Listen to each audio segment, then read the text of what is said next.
Here's exactly why Plessy v. Ferguson matters and how it shaped segregation and civil rights in the United States. My name's Andy Wade. I'm the content specialist at Florida Civics Prep and a civics teacher in Central Florida, and I help students understand civics without memorizing random facts.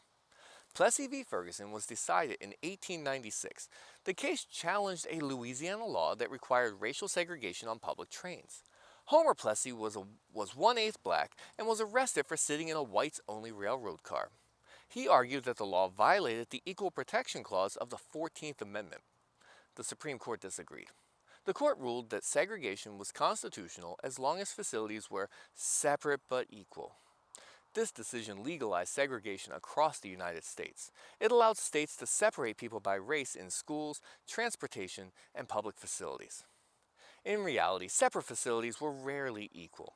Segregation led to widespread discrimination and unequal treatment. Plessy v. Ferguson weakened the promise of the 14th Amendment. It allowed states to deny equality while claiming to follow the law. The decision stood for nearly 60 years. During that time, segregation became deeply rooted in American society. Plessy was eventually overturned by Brown v. Board of Education.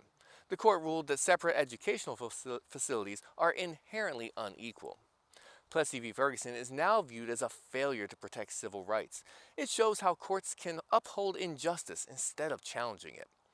Is Plessy v. Ferguson a warning? Yeah. Does it explain why later civil rights cases were necessary? Absolutely.